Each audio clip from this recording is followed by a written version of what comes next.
유연채와 뉴스 속으로.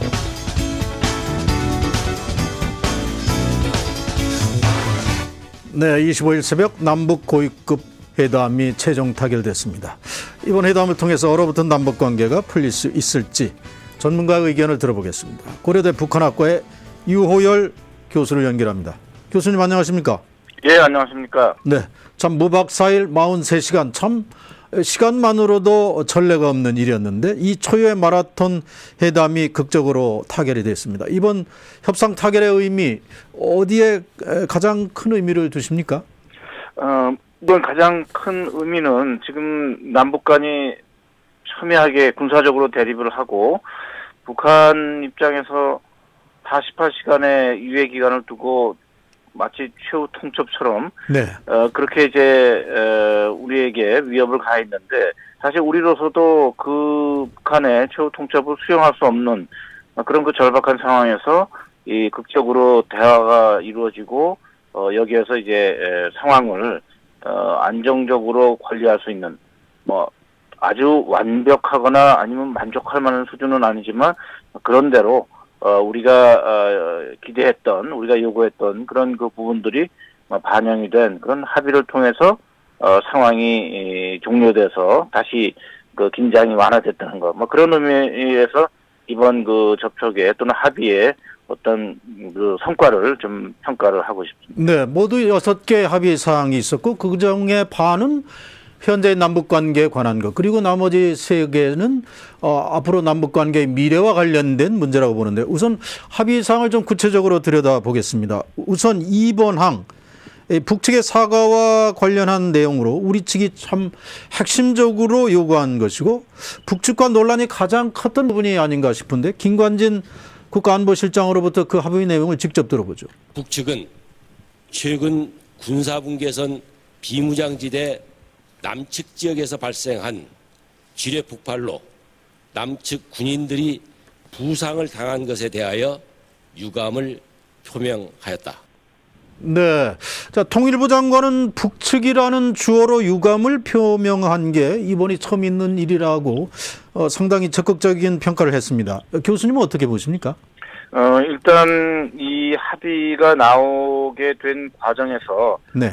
아마도 상호 간에 그런 문제를 제기하고 또 이러한 표현으로 합의가 되는 데까지 상호 이해하고 양해하는 그런 부분이 있었을 거라고 생각합니다. 그런 면에서 이제 우리 통일부 장관은 우리가 기대하던 그런 내용들이 이것에 함축적으로 이제 담겨 있다 이렇게 이제 설명하는 부분이고요. 네. 황경서 총정기부장이 북한에 돌아가서 한 설명의 내용을 보면 네.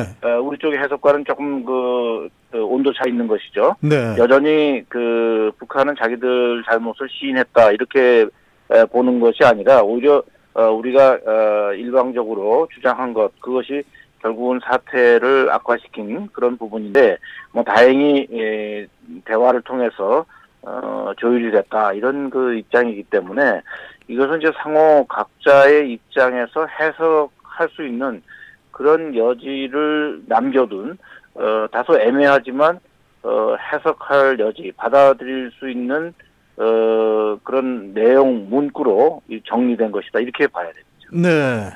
자, 다음으로 이와 연계된 또 중요한 합의 사항이 3번인데요. 이것은 바로 재발 방지 약속과 관련된 부분이고 이 대통령을 비롯해서 반드시 받아내야 되는 약속이었습니다. 자, 이 부분에 대한 합의 내용 또 직접 한번 들어보겠습니다. 남측은 비정상적인 사태가 산생되지 않는 한 군사분계선 일대에서 모든 확성기 방송을 8월 25일 12시부터 중단한다. 네, 확성기 방송 중단의 전제가 된 것이 재발 방지 약속인데 이 합의문 어디에도 재발 방지라는 문구는 들어있지 않은데 자, 비정상적인 사태가 생산되지 않는 한 이 부분을 적극적으로 해석해서 바로 이 재발 방지 억제력을 표현한 것이다. 이렇게 우리 측은 해석하고 있는데요. 교수님은 어떻게 보십니까? 예. 그것도 역시 이제 두 번째 조항과 마찬가지로 이 내용으로 표현을 하기까지 아마 상호 간에 그런 그 문제 의식을 공유하는 그런 부분이 있었을 겁니다. 지금 말씀하신 대로 네. 이러한 그 비정상적인 사태가 발생하지 않는 한이라고 하는 그 조건이 결국은 재발 방지 이런 상황이 발생하면 북한의 그런 어떤 목함 지뢰 도발이라든지 또는 포격이라든지 이런 그 비정상적인 사태가 발생하면 다시 확성기 방송을 할 터니 네. 그렇게 하지 않으면 확성기 방송을 중단하겠다. 그러니까 우리 쪽의 그 해석 또는 우리 쪽의 그런 어떤 그 입장은 그런 면에서 이제 북한의 재발 방지 약속으로 이러한 표현을 띄워놓은 것이다, 조건하는 것이다 이렇게 보고 북한은 이런 부분보다는 오히려 이제 확성기 방송을 중단했다 이런 부분에 이제 강조를 두고 있는 그래서 상호간에 각자에게 그 유리하게 네. 해석할 수 있는 또는 설명할 수 있는 그런 내용을 담은 그런 합의문이다. 뭐 합의문이라는 게 뭐 그런 성격이 뭐 불가피한 것이라고 봅니다만은 네. 어쨌든 이러한 문구 하나를 작성하기 위해서 무박 4일 동안 그렇게 신경전을 벌인 그런 그 결과라고 보는 것은 이 합의의 그런 의미를 네. 저희가 결코 과소평가할 수 없다는 것이죠. 네. 자, 그런 부분과 함께 이번에 이산가족 상봉이라든가 향후에 빠른 시일 내에 남북 당국자 회담을 개최하기로 한 것도 상당히 희망적인 그 메시지를 줬다고 보는데요. 어떻게 해석하십니까? 그렇습니다. 이 남북 간에 뭐 현안이 여러 개 있습니다만 특히 이산가족 상봉은 우리 박 대통령이 8.15 경축사에서도 거의 뭐 유일하게 우리가 제안한 구체적인 네. 그 사업이기도 하고요. 또 하나는 이런 그 이산가족 상봉을 우리가 북쪽에 제안했지만 북한이 이런저에 거절했던 그런 상황인데 이번에 합의 문구에 이산가족 상봉을 진행한 동시에 앞으로도 계속 이것이 뭐 정례화의 의미를 저는 담고 있다고 해석할 수 있는데요. 네. 그러면서 이산가족 상봉이라고 하는 남측이 희망하는 우선시하는 그런 그 사업에 북한이 동의했다 그런 면에서 이 조항 역시 이번 그 남북 간 고위 그 접촉 또 이룩한 그런 그 성과로 평가할 수 있는 그런 부분입니다. 네, 당국자 회담은 앞으로 어떤 성격이고 어떤 수준의 회담이 될 것으로 보이고 특히 이것이 오이사 조치나 이 금강산 관광 재개 뭐 나아가서는 정상회담까지도 이어질 수 있는 길을 터줄까요? 어떻게 보십니까? 그렇습니다. 이게 당국자 회담을 이제 서울과 평양에서 개최한다 이렇게 했기 때문에 이것이 과거에 네. 우리 그 통일부 장관급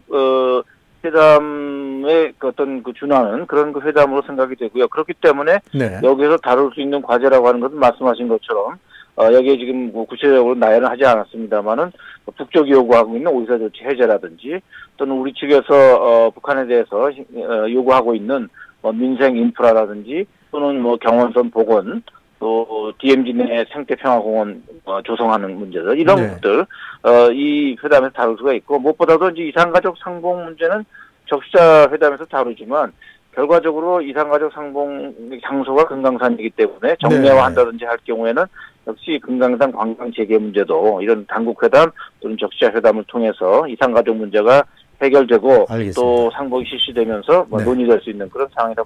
네, 오늘 말씀 잘 들었습니다. 감사합니다. 예, 감사합니다. 지금까지 고려대 북한학과의 유호열 교수였습니다.